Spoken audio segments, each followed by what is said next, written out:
Hello Guardians, welcome back. Rightway Gaming bringing you another video. Today we're back on Destiny 1. I know it's been a while, but we're back on Destiny 1. Now over the next month I'm not going to be doing much new content on Destiny because it's coming to an end, unfortunately. So I'm going to be doing reviews, covering things you may have missed, covering things that I enjoyed, maybe even montages of stuff that, that you do during the week, because, well, like it or not, there is plenty of things to do during the week, just that we get bored of them. That's basically the only problem.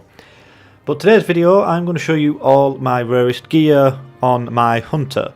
So that includes my weapons and my armor. Obviously, weapons I can use across any character, but I decided to cover them in this video because, well, my hunter is my main. And yes, Hunter Master Race. So let's start off by going into my inventory. Inventoire. So, in my primaries, the main guns that I've used throughout the entire of Destiny, mainly in PvP, but there is a few PvE weapons as well that I might show you. So my Finale's Pearl. This weapon I loved during year 2. It just it handles like a beauty when you get the perks to proc. The reactive reload and outlaw it makes it a great weapon to use. Getting that precision kill, reloading and getting the extra damage on the second kill is just an absolutely beautiful feeling to have. So that is why I've got that equipped, and you will have seen me use it in streams recently, even though we're now coming towards the end. Next up we have the Meter Multi-Tool. Now this weapon was the very first weapon I used when it came down to PvP, and I loved it. It taught me a lot of how things worked within PvP. It taught me how to play during PvP, and it stopped me dying a lot because of how aggressive I would be, and it forced me to learn to play passive as well as aggressive. And the perks on it are really good perks, no matter which ones you choose to use, really. So that is another great weapon in my eyes from this game, and if they carried it over into Destiny 2, then yeah, I would be pleased to see it. Next up, I'm going to cover, this, my Doctrine of Passing, another year 2 weapon. This thing absolutely shredded in year 2, and when I got it, I was over the moon. It took me a good 2 or 3 months to get this weapon, and when I got it, the first drop was the absolute god roll, the god roll with counterbalance to make this thing fire like a laser beam. And the first game I had about 10 kill streaks with it, and I was just absolutely in love with the thing.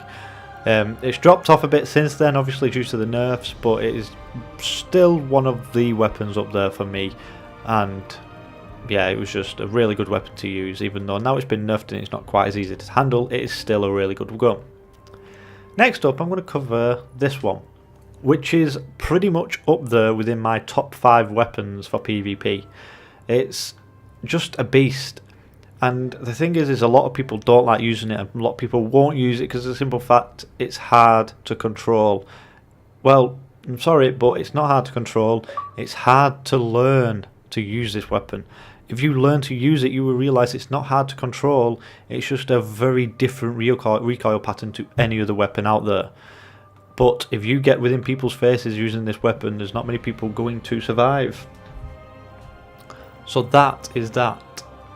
Then next up, I'm going to cover this here, my Rarest PDX-45 with full auto rifle balance and perfect balance. This thing was plenty of go-to weapons for people out there.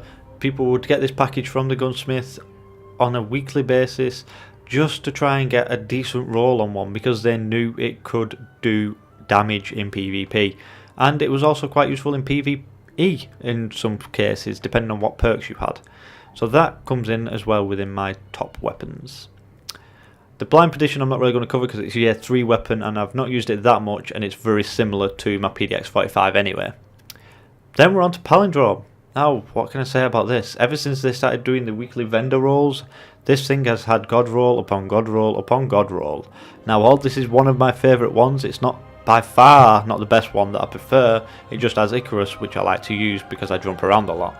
So this is definitely up there within my top 5 weapons, along with the Last Word. Sorry, but yeah, I'm a hand cannon user, there's not much I can do. Then this one I've had for a while. I got it back in the start of year 2, never bothered using it. Why? I don't know, don't ask. But it has the true sight, it has head seeker, it has brace frame, it has glass half full. I used this about a month ago and oh my god did I fall in love with it. It was stupendous. I was getting 2 and 3 kills in trials every round with it. It just annihilates. It has head seeker so that if you don't get headshots and you get body shots, the next lot of headshots will cause more damage. And then it has glass half full, so the bottom half of every magazine causes more damage. So if you get these 2 perks to proc with each other, you are doing stupid precision damage.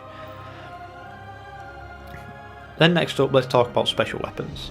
So yeah, Wormwood again is a year 3 weapon, but it was one of the icon weapons of year 3.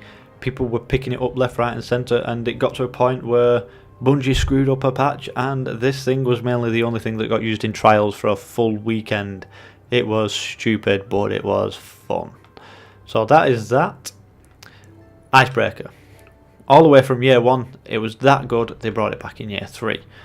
A sniper that regenerates its own ammo. It has Icebreaker perk, which basically causes any kills to combust and damage nearby enemies. It has Snapshot, Lightweight and Quick Draw, all great perks, but I use Snapshot for those quick scopes. Mulligan, so that any shots that you miss have a chance to be returned. And Accurized Ballistics, but these don't really make a difference in my opinion. Then we have the Black Spindle. Now, I've put this in there because during year 2 it was the go-to sniper for the raid. For Golgoroth, for the Sisters, for the War Priest, this was a sniper you would use. You wouldn't use any other weapon. It has the White Nail perk, causing if you get 3 precision shots, you instantly get a reload to carry on firing, meaning the damage you could do with this thing during a raid is ridiculous. It is a high impact, low fire rate sniper rifle, so it's just a great sniper to use during any raid. And although there's alternatives now, during year 2 you'd definitely not use anything other than this. And then I'm going to talk about my Godroll longbow. I love this weapon during year 2. I don't use it as much now because of the recent ammo patches, so you don't get as much ammo for secondary, but during year 2 when you did, this thing was my go-to sniper. Hidden Hand for the increased aim assist, the Snapshot for the quick scopes, the Underdog, so if you took damage and then killed someone, you'd instantly regen your health. And then Longview SLR 10, obviously it's not the ideal scope, but it's got the 10 scope, which means it's nice and easy to use for quick scoping people. So it was just a great sniper to have, and I was so glad that I got it in year 2. Heavies I don't really want to talk about, because as much as they're good, they're not really ideal. I mean, you've got super good advice, which I take into VOG every time with me, because it just shreds those oracles, as does Found Verdict. So like I said, anything these weapons do, you can tend to find a special that do just as good. Now then, next I want to talk about my armour. So my armour that I am mainly chuffed with is this, the Lion's Vigil armour. I grinded year 3 trials for every single piece of this gear for nearly 4 to 5 weeks because I loved it that much. The cat cape, the cats on the front, it just looks awesome. Then we have the Void Mantles. Now, up until they brought out the skeleton keys, these things were an absolute pain to get, and I actually only need 1 more to get all 3. So yeah, they're one of my favourite and hardest to get cloaks for the hunter. As you can see though, I always use my cat cape. I can't avoid it, I just do. We then have the Night Stalker cloak and my Chaos cloak. This one everybody got by luck, but I think it was a bit of a screw up by Bungie's behalf, but yep, we got it.